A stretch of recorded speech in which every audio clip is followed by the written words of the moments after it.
Hello, you don't know what we've gone through to get to this point. You know what? Cheers. This is a kid-friendly episode, and because of that, this is root beer. Don't worry about it. Oh, anyway. Stella, what's going on? What isn't going on, honestly? I spent way too much money at Trader Joe's today. Love that for you. Poppy and I had a lovely little lunch. It was really good. We had salad and cucumbers and grapes. Sweet baby gherkins. Yes, Sweet little and pickles. chips and dip, my favorite snack. It was a good time. And now we're like, we're fueled up. We're ready to hit you with some just like excellent writing information. I love to make just like a big bowl of like cheese dip into a meal. Yes, 100%. It's the best kind of meal. Ideal for me. Anyway, Ideal. I'm Stella. Oh, and I'm Poppy. And you're listening to A Well-Written Life, the podcast where we talk about writing, navigating life as an aspiring author, and the all too alluring Instagram algorithm. Oh, that Instagram algorithm. I have some thoughts. It's driving us to drink root beer, you guys. It is okay? driving us to drink root beer. Yeah, I don't know, okay. It's probably our fault for like ghosting this podcast and Instagram for like a year. And I'll take ownership of that, We just had a lot going on. Me too. So we get it. But like we came back and we're like here now and we're posting quality content that's helpful and fun and cute, I think. Hopefully. And for we're the most doing part, it every we're day. trying. Like we're trying to be really consistent or, every other day. That reminds me, I needed to post today and I didn't. Oh my God, Stella. It's your fault. This is why the algorithm hates us. Reels, we're trying our best. Hopefully we're reaching someone. So I thought that I would... Oh, she is absolutely in the center of the window. She said, it's my time to shine. I'm here for it. That's my cat. Anyway, I just wanted to use this opportunity to shamelessly plug our social media because no one gives a shit about it. You're going to have to bleep that. This is a kid-friendly episode. Oh, okay. Sorry about that. No one gives a shoot about it. Yeah, so throw us a pity like, throw us a pity follow. It's Well-Written Life on Instagram. Yep, at Well-Written Life on Instagram, at Well-Written Life on Twitter. Maybe I'll tweet if you guys follow me. Like, if you guys want me to tweet, like, give us a follow, okay? Stella. The followers, the audience is not the enemy here, okay? It's fine. I'm coming into this episode with, like, a weird amount of aggression. But, like, it's fine. That's the kind of energy that... honestly, I think we need more of, so. Yeah. Keep it up. Keep it up is all I'm hearing. All right. That's right. Let's flip this narrative around. Poppy, what's inspiring you this month in 1 minute or less? Okay, start the clock. So this is something, it's kind of old news, but it's something we haven't talked about on the podcast yet. It's also, honestly, another shameless plug, so sorry about that.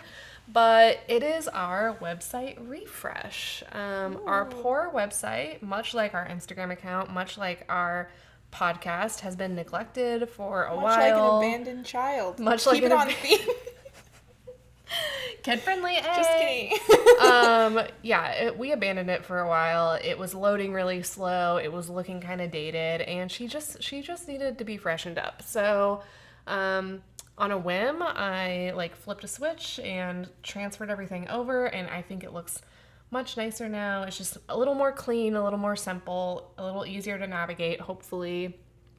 So yeah, if you haven't seen that, please do check it out. It's wellwrittenlife.com. And honestly, guys, I don't want to toot my own horn, our own horn. Don't toot my horn. I guess we share our own horn. I guess we share a horn in this context. And I don't want to toot it, but we post really good stuff on our blog too. I mean, we put a lot of time into those articles and we do a lot of research and we really do try very hard to curate the best information on the topics that we're covering and provide a really thorough deep dive, informational article about it. So please do check that out and hopefully you find it helpful. Yeah, we put in way too much work for the amount of feedback that we're getting. That's right. I think it's not It's just because of the algorithm, I think. We It's the haven't algorithm. cracked the code, you guys. Yeah. So if you're listening to this, if you've found this video, this episode, like, thank you. Yeah, thank For you. real. And also, this is your chance to get in on the ground floor. Okay, come on, Yes. baby. Like, if this you is message gonna us, be... we will probably see it, you know? Yeah. Okay. Stella, what's inspiring you this month? Okay, so I've been watching a lot of trashy reality shows lately, and you may be wondering, how's that inspiring? And the answer is it's really not, but when you're a writer, it's just like, okay, anything that I write will be better than this. You know? Anything, like, at least, hopefully, my writing is, like, better than, like, MILF Manor. You know? Do you think it's better than Married at First Sight, though? Because Depends what obsessed. season. Yeah, honestly. right. But anyway, a lot of those shows that I've been watching, i.e. MILF Manor, do not watch it, by the way. It's like, I don't think it ever should have been made. The Perfect Match on Netflix, did I tell you about that one? Yeah, I tried to watch that, and you're right. I, like, couldn't get very far. Just shaking your head. Well, they Yeah. all annoyed me. I don't find any of them attractive. Sorry. So that's probably just my own, like, who am I to talk? Look at me. But, I mean... Like, I want to see a reality show that has just, like, normal people on it. Yeah. But you know what? It's And- the algorithm. See, all these And girls have figured it out. Everyone has to be in, like, a bikini and heels by the pool, and everyone's like, this sucks. I love That's that what I idea. want to see. Anyway, my point in bringing this up is none of these shows are kid friendly. You know? Yeah. Which brings us to the topic of this month's episode, which is YA and the essentials of writing it. Yes, I am so excited about this episode. Obviously, YA is near and dear to my heart because that's the category I usually write. So I am excited to talk about this today. And also, I wanted to start with a quick, like, FYI disclaimer, which is that if YA is not your category, don't worry. I think there's still going to be stuff in this episode that everybody can benefit from. And also, we do have plans to do more episodes about other genres and categories in the future. So stay tuned for those. And yeah, I just wanted to say that really quick. Like, don't just shut this off because it's about YA if that's not what you write. Yeah, I like that you added that disclaimer. Because Thanks. I'm not a YA writer. For people who, you know, when we get the algorithm right, just like so many people are like flooding to our channel and you just like found this and you like aren't in the know. Right. I usually write like thrillery type of stuff. Yeah, for an adult audience. Yeah. But I've enjoyed researching for this episode. Yeah. I feel like there's some helpful stuff in there that anyone can use for your writing. And I wanted to start it off with a definition. What is a YA novel? And I found this from an article on writersdigest.com. Excellent. It says, on a basic level, young adult, also known as YA, is aimed at readers aged 13 to 18. But as many people already know, adults read YA novels too. The 90,000 word sweet spot for adult novels is generally shortened to a 75,000 word or shorter sweet spot for YA. Plus, YA novels tend to be first-person narratives. And I have a few other bullet points for just kind of general guidelines if you're writing a YA story. Usually the protagonist is going to be around 14 to 18 years old. It explores themes, subjects, and challenging issues typical of that age group, such as moving towards independence, balancing freedom and responsibility, developing your identity, and extra familial social bonds. I had the same bullet point and I wrote, these are all things I'm still struggling with as I barrel toward 30. So Oh, right. I'm like, good for you. 14 and you like know who you are. Like, what? Right. I'm Go like, off. no, I think that's why I like YA is because it is like so many of those stories are about that kind of stuff. And it's like, yeah. And if you think that you have it, like, you know, okay, here's the thing. I think teenagers think they have all that stuff figured out. Like, I thought I had that figured out when I They're was a too teenager. confident. They haven't been broken down yet. Right. But it's like, I still like YA because I can still relate to some of that stuff. You know what I mean? I think it's interesting that this article mentioned how, like, you know, adults also read YA novels and, you know, adults watch YA type of shows, you know? Like, Yeah. That's so true. Like, there's something about like a classic high school coming of age type of story that will always be appealing. I feel like no matter what age you are, because everyone's like gone through that. Right. You know, Yeah. everyone can still relate to that. For and sure. the teenage experience is the human experience, you guys. Okay? Yes. Kids And are people too. yeah, teenagers, I don't think get the credit they deserve. Because it's like, do you remember being a teenager? Like, it was hard, I feel like. It's a really hard time of your life. Yes. And I remember like wanting to be older so that people would like take me more seriously, you know what I mean? Yeah, because you're in this weird space where it's like you're not an adult, but you're old enough to have some of that independence and like have your own thoughts and feelings and like It's weird because wants and you're like old needs. enough to sort of feel like an adult Right. without actually being one. Yeah. And like literally your brain's not fully developed yet. Yeah. It's such a weird time. And of you life. don't know what you don't know, which is why you Right. think you know everything, but You don't know you anything. don't know anything. Yeah. And you still don't when you turn 30. Sorry. Like Oh my god, yeah. And then you go to the doctor and they're like, "Oh, you're a baby." I actually kind of miss that. When you're like 16. Have you ever done that? Where you No. like go to the doctor and they're like, "How old are you?" And you're like 17 and they're like, "Oh, you're just a baby." Blah blah blah blah blah. Oh, but that's condescending though. I know. don't like But that. now as like a 26-year-old, I'm like, someone tell me I'm young still. Hello. I feel like I'm 19. Yeah. Yeah, tell me I'm young and that I'm still relevant to the algorithm, please. Yeah. Tell me that I still know how to use social media. Apparently, it's all changed. Yeah. You know what's crazy? That's true. It's like, it's crazy to me how quickly, when I was younger, I thought I would always understand what it was to be like 16. I was like, I'm going to be one of those adults who like gets it, you know? But I'm already, like 29 right now for just a little bit longer, and I already don't know what's going on. I'm like so out of the loop, Yeah. it's not even funny. I was just talking about this with my boyfriend, everybody. Ooh. But how like I'm actually to the point now where I don't understand like the trendy lingo anymore and just like trends sort of in general. Like I walked in an Urban Outfitters recently and I was like, I would never wear anything in here. Yeah. And I'm like, I thought that I was still in the target demographic. Like I feel like I'm delusional about my age. Yeah, I had to look up Cap because I watched like one episode of that show. What was it called? The one that we were just Perfect talking about. Match? Perfect Match. Oh, yeah. And they like stood under things that said fact or cap, and I'm like Oh, true yeah. or false. Yeah. So I was like, wow, I did not know that's what that meant. But Yeah. yeah, it's fine. Anyway, YA, those are all beautiful, excellent bullet points. The only thing I was going to add is that YA can be just about any genre. It's a category and not a genre in and of itself. It's an age-based category used for marketing and shelving books. But YA books can be fantasy, sci-fi, mystery, romance, horror, thriller, or contemporary, which is my personal favorite. And I found this quote in an article on nownovel.com from YA author and librarian M.K. England, and I really liked it, so I'm going to read that. She said, quote, "There's no shame. Read romance, read sci-fi, read literary, read horror. The culture of judgment just doesn't exist in the YA world to the same degree it does in the adult world."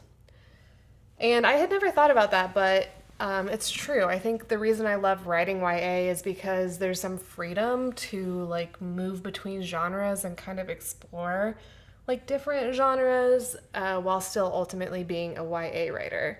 So like right now I have different drafts going that range from contemporary to romance to like slightly paranormal even. And I have ideas for like a dystopian YA novel and a murder mystery that I'm thinking about writing. And I feel like I have the like freedom to write all of those because they all can still, you know, They're I all can do YA? it and still be branded as a YA writer. So I thought that was kind of cool. That's cool. I like that. Yeah.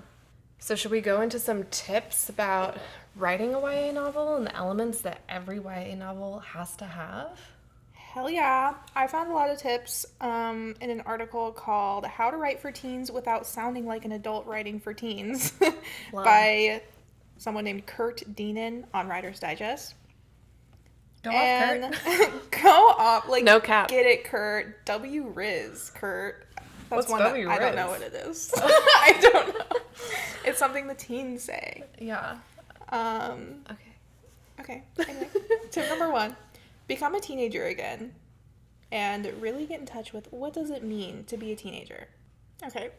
I have written in my notes and I'm like, did I write this or did Kurt write this? But I think I wrote this because it says, yes, let's take ourselves back to being a teenager. When I was a teen, I had dreams of makeover montages and the day I could finally quit marching band. I had a wardrobe made entirely from Forever 21 and the sales rack at American Eagle, and that one army green jacket I stole from Poppy, and custom-made Converse with my name on them that I would have sold my soul for, but never wore. Sorry, Mom. Are you sure you wrote that? Because that sounds like it could have been Kurt. Kurt and Kurt I and have all- a lot in common. Kurt Okay. in his closet full of Forever 21 finds. But yeah, I just thought that was funny to like take yourself back to when you were a teenager and get in touch with like what it's like.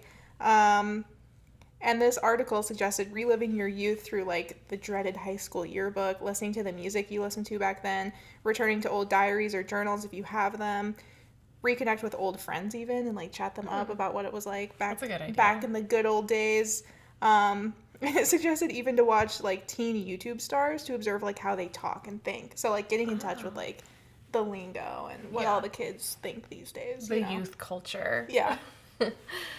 No, that's a really good tip. I would also think that like talking to, I mean, I guess most people, well, I guess it depends on who you are. You probably don't have access to like teenagers and that could be creepy if you did. But I was thinking about like, you know, our neighbors across the street who we're friends with, they're like, they were young parents and so they have like 5 teenage kids and, you know, they're only like a few years older than us. And so, but like we hang out with the parents and the kids like all together in a group and it's like, oh, I could like, you know, Yeah. talk to those kids and be like, so what's life like now? Like, what is it like to be 17 in 2023? Because I don't know anymore. Yeah. Hopefully, if you're a writer, hopefully you kept like journals and stuff sometimes when you were True, young, you yeah. know?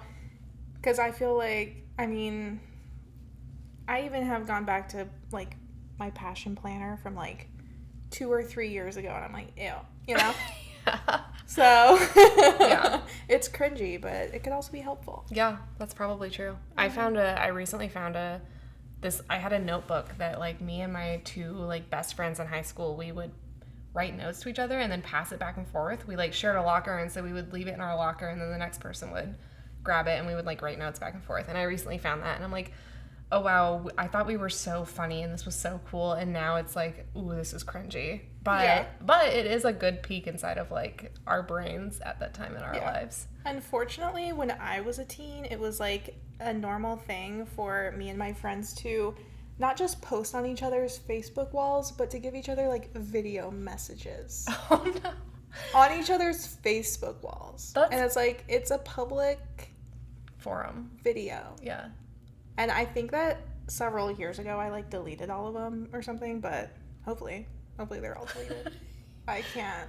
That's That's something that I probably can't bring myself to watch. That's a good idea, though. Like, if you were a teenager in the age of social media, like, there is probably a lot of your life documented out there, and you could go back and look at that. And Yeah, I feel like I narrowly escaped some of it because I feel like now, like today, it's like you post your whole life Yeah. on TikTok or Yeah, whatever. yeah. Snapchat stories. do you my think God. any of these, like, TikTok dancers who are doing all these dances are going to ever feel stupid about them? Like, when they're, like, Probably. Wouldn't 60? you? Like, I don't know. I don't or know. if you're like a legitimate dancer, I think that that's like different.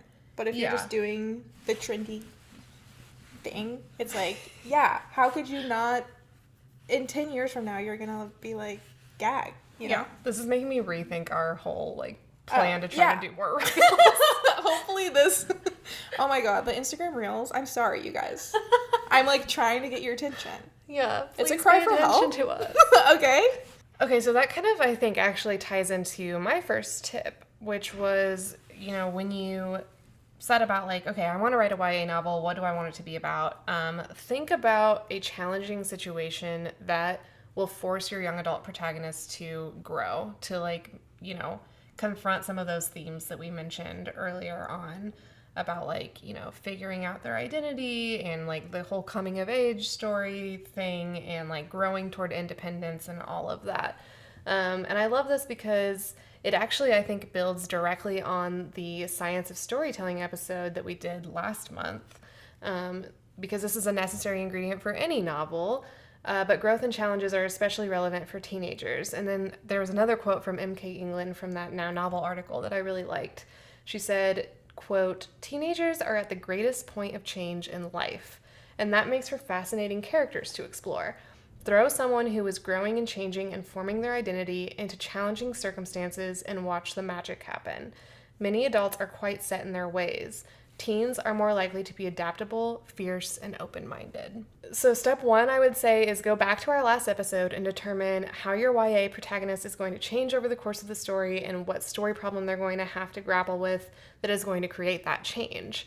Some common challenging situations for teenagers include navigating a first romantic relationship, the tension between desiring independence and still being dependent on your parents, issues at school like bullying, friendship challenges, social dynamics, academic performance, and making decisions about the future like choosing a college.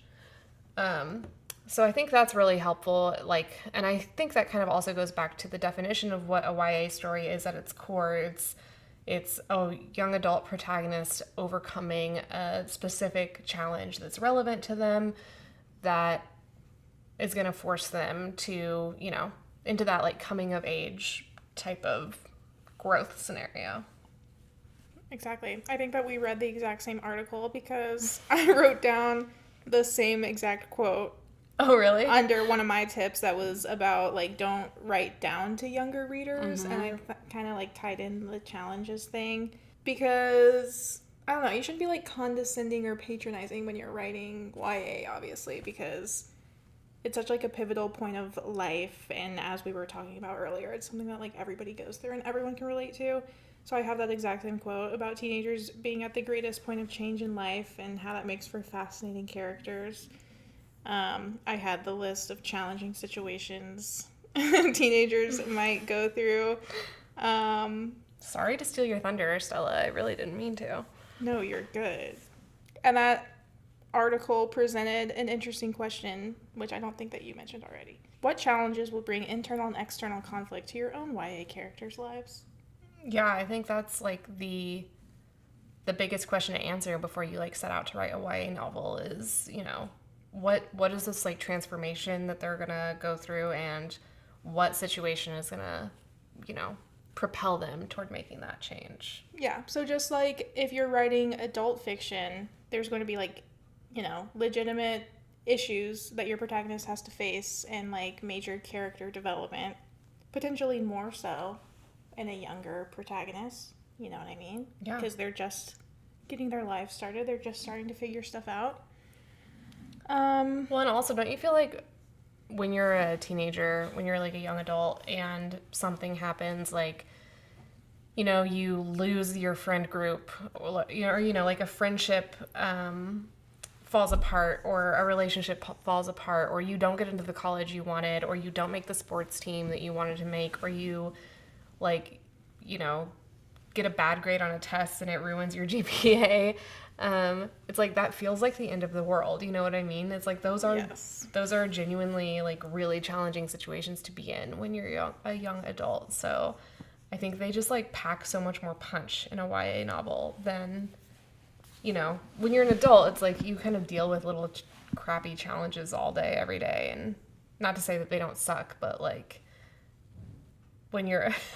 Matilda, are you joining us? She's a star. She's a star. I want to take a picture of this, actually. Yeah, that's really cute. Matilda. No, she won't do it. Bitch. All right. Anyway, yeah. So, like, take the conflicts that your YA characters face seriously. And going along with that, I have a quick note about appropriate language. Oh, good. YA's language is accessible and easy to understand.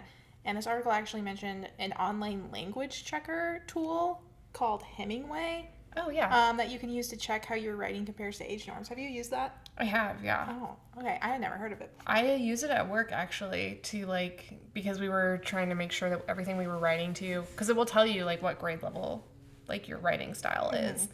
And so we would put it in because, I think like they teach you in journalism school that the like average newspaper is written to like a third grade reading level or something because it needs to be accessible that like pretty much anybody can pick up a newspaper and like even if you're not Understand the super news. educated, they can understand the Yeah. news. So it's like the same idea kind of applied at this job where we were trying to write to like just make sure all of our content was accessible as possible to like a general audience. And so we would use it to check the grade level score for all of our stuff and make sure it was like ninth grade or below. Yeah.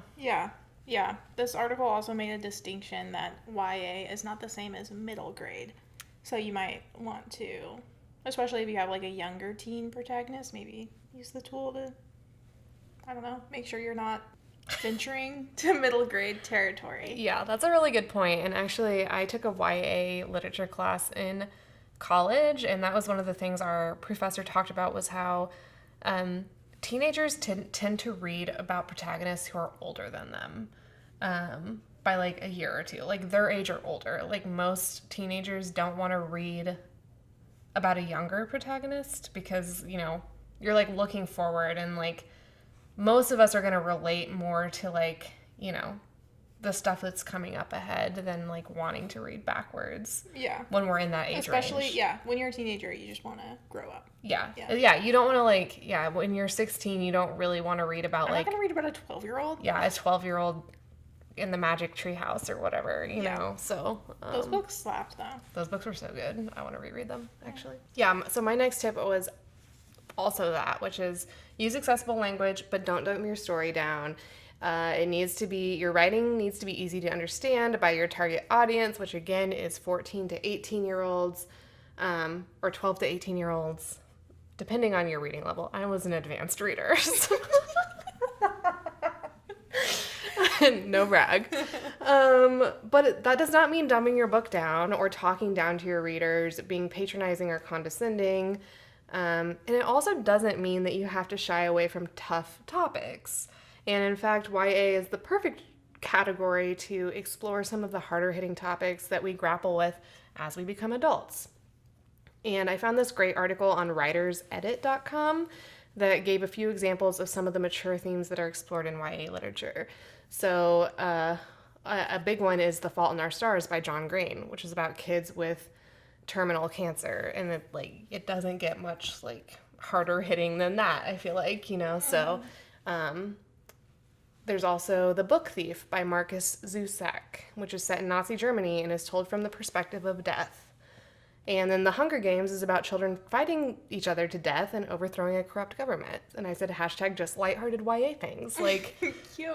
so you can explore some like deeper, darker themes. I feel like there's a ton, like Okay, there's a the huge... Hunger Games? How dark is that? Yeah.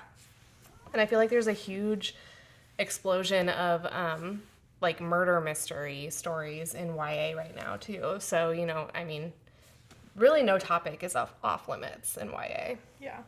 Also, side note, I'm going to get on my soapbox for a second here, but this also does not mean that it's somehow easier to write YA or that you can be lazy or write poorly and expect your book to get published or be read. There are plenty of beautifully written YA books with gorgeous turns of phrase. And also, please don't be preachy. If you go into your YA novel trying to teach a moral lesson or something, that's going to be painfully obvious, and readers are going to roll their eyes and put your book down. Again, just don't talk down to your reader. Yeah. I feel like that goes into my next tip pretty well, which is avoid teen stereotypes. I feel like YA is like really easy to be stereotypical because, I mean, how many high school stories have we seen where it's like the mean popular girl and like the quiet nerd who like takes off her glasses and suddenly everyone's like, oh my god, she's hot. Yeah. YA needs to follow the same criteria as regular adult fiction for the most part, so don't fall into stereotypical characters or even like, I know earlier I said watch the YouTube stars to see how they talk, but like you don't have to like fall deeply into like internet fad language and be like cringy about it. Because, like, kids can tell when, like, you know, the mom tries to be, like, I don't I'm not a know. cool mom. I'm not Yeah. a regular mom. What's I'm a the cool 411? mom. What's Yeah. the hot Yeah. goss? And they're like, Mom, you're being so embarrassing. Yeah. You know? So Yeah. it's like, they'll cringe. They'll cringe. You're not safe from the cringe. You're not safe from the cringe. Yeah, you should go back and listen to our episode on writing cliches and overused tropes, because I feel like we talked about a lot of this stuff, you know, mean girls, dumb jocks, all those different stereotypes that I think are really easy to fall into, but end up just making your story feel kind of flat or one-dimensional. Yeah. I found another article in Writer's Digest called 4 Ways to Keep Teen Readers Hooked in a YA Novel. And it said, in too many YA novels, characters fit perfectly into the same categories and enforce the same stereotypes without any depth. Characters should not be defined by a single interest or trait. Being good at sports or art or music or theater, or even being popular or unpopular, does not predetermine how a character acts and thinks. Yeah. So whatever you do, don't make teen protagonists completely clueless or immature. It makes the whole story frustrating to read, and it's pretty offensive to know that a writer perceives teenagers that way. Yeah. And it doesn't have to be all romance all the time. Although I enjoy cute little, like, To All the Boys I've Loved Before, delightful. Yeah. You know, like Yeah. cute little teen high school romance moment. And then I went ahead and, just for fun, looked up some teen stereotypes based on the teen film Wikipedia page. Are you ready? Yes. I thought you were saying like the teen film and it was going to be like the title of a film, but then you said Wikipedia page. So that's Yeah, I found the Wikipedia page for teen film. Yeah. And saw all the stereotypes. And they Love. listed the jock / cheerleader, school diva, alternately the it girl. Oh my god, Sharpay Evans. Yeah. The geek / nerd, Yep. the rebel, the misfit / outcast, the boy or girl next door, the new kid, the loner. And then I added some that I've noticed, which is like, in all the high school shows that I watch, everyone gets into an Ivy League school. Yes. They're like, when they're choosing colleges, it's like, do you want to go to Harvard or Yale? Yeah. And it's like, why doesn't anyone go to like a state school Right. or community college? Yeah. All the cheerleaders are bitches. Yep. And the hottest boy That in one's true though. school- No, I'm just kidding. Somehow, the hottest boy in school wants to date your lame-ass nerdy protagonist, which has set me up for severe disappointment in real life. Okay? Also, there's the like love triangle with the very plain, boring girl. You know what I mean? Like, Yeah. I feel like she always has boys throwing themselves at her, and it's like, really, she's not Right. that special. Why didn't that happen to me? Yeah. I was special. I'm like in competition with the fictional character. Right. Yeah. Anyway, do you have any more tips? Yeah, actually, that kind of was my last tip, which is just strong character development. And again, this rule applies to all novels, but like Stella was saying, I think that it's really easy to fall into those stereotypes, and I think sometimes writers assume that they can get away with that just because they're writing YA, but you can't. Your YA characters need to be well developed and authentic, and they have to feel like real people facing real, relevant challenges, which means they need to be multifaceted, they need to have flaws. Your antagonist, you know, the mean girl or whoever it is, also needs to have some redeeming characteristics. Like, all of your characters need to be well-rounded and balanced.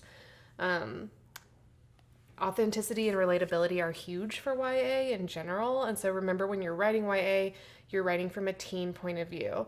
And I loved this quote from a Reedsy blog post on this topic. They said, quote, "We should be experiencing your teen protagonist's world as she sees it in the moment, not with the wisdom and practiced rhetoric of an adult looking back on her teenage years." So yeah, just remembering that you're writing, your protagonist is a young adult and you're writing from their perspective. They're not going to have all of this like life experience and knowledge and wisdom that you have now as an adult. So just keep that in mind. Yeah, I feel like I've seen that tip for just like any type of like genre or category that you're writing in. Even if a decision that your protagonist makes seems completely illogical to you, you have to remember that you're like in the mind of your protagonist and what they think is logical and what they think is the best decision. And so I think that can be especially hard actually if you're writing YA. Yeah, because it's been so long. Like, you have to put yourself in that position and remember what it was like and how your brain worked back then. Here's a Well-Written Life exclusive tip for writing YA. Write down all the dumb stuff that you did when you were a teenager and why you thought it was okay to do what you did, okay? Let's be honest. Just make yourself cringe and then go apologize to your mom because she deserves it. And this, I think, is kind of going back to something you were already talking about, Stella, but I wrote, think about your protagonist's voice. How do teenagers talk today? What are their general attitudes toward the world we live in? You talked about, like, slang and, like, you know, how they act and whatever. But I think also general attitudes have probably shifted. Like, kids in high school today probably see the world differently than we did when we were in high school. I wrote, maybe it was cool to be an angsty, sulky, grungy teenager when you were in high school in the 90s, but if your story is set in the 2020s, that might not be the case anymore. And this is so dumb, but I think of that scene in 21 Jump Street. Did you see that movie? Yeah. Where, I just thought of that. Is it Channing Tatum who he used to own high school, and so he goes undercover into the high school and he thinks it's going to be easy and he's going to be really popular, but it's no, times have changed and it's not cool to be the bully anymore. It's cool to be the other guy who plays the guitar. It's all soft environmentalist science kids are all the cool ones, and Channing Tatum's you gotta one strap it, and then they walk in the school and he looks around and it's Dave Franco and Brie Larson, I think is her name, and he's everyone's two strapping it, and Jonah Hill's no, I'm gonna two strap it, dog, everyone's two strapping it, and then Jonah Hill becomes the cool one. So good. Hilarious. But yeah, thinking about that kind of stuff, it's it might not be the way it was when you were back then, and you're writing for teenagers in today, not when you were in high school. Totally. Going along with that, what kinds of issues are they concerned with? I think it's important to familiarize yourself with the kids these days and what they're reading, watching, and listening to, the issues they care about. That includes diversity. Your book should reflect the real world that we live in with all the diversity that exists in our world. Even if you're writing fantasy and you're doing your own world building, it's important to make sure that, it's reflective of the current mindset and trends that are important to teenagers in today's society. Hell yeah. I think that's a great tip. We gotta wrap this up because my laptop's about to die. Uh-oh. And that brings us to the third and final segment of every episode, which is revisions, aka a takeaway. And mine is basically that good YA requires basically all of the same elements that make up good adult fiction. Complex, diverse characters, challenging situations that trigger growth for your protagonist, unique, engaging voice, an intriguing plot, etc., etc. So speak to your target audience, write from the heart, focus on creating something meaningful and new, and your YA novel will surely come to life. Beautiful. That is my takeaway as well, honestly. And the only other thing I would add is that, I think sometimes people think writing YA is easier, or that there's some sort of straightforward formula to writing a runaway best-selling young adult book or series like The Hunger Games or Harry Potter or The Fault in Our Stars. But really, it boils down to the same basic principles that apply to all good writing. Be authentic, create compelling characters, put them in a challenging situation that forces them to grow and change. And if you can do that, and if you manage to hit on some truth that today's young adult readers can relate to, then you'll do just fine. Hell yeah. Good stuff. Okay, this was a good one. Cheers to the kids, all you teenagers out there. And we'll be back next month with more helpful tips and tricks for writing your way to your best life. In the meantime, we would love to hear from you. Try these tips out and let us know how they go. Share your thoughts with us at wellwrittenlifepod@gmail.com. And join the conversation over on Instagram at wellwrittenlife. We really need your pity likes. We really need your pity follows. Go through and like all of our reels because we need you. This is a message to the youth out there. Please save us. Please save us. We did this episode for you. Now you can return the favor. Come on. Give and take. And as always, we'd love for you to rate, review, and subscribe to the show. It would help us out a lot. But most importantly, keep writing. And cheers to a well-written life. Cheers!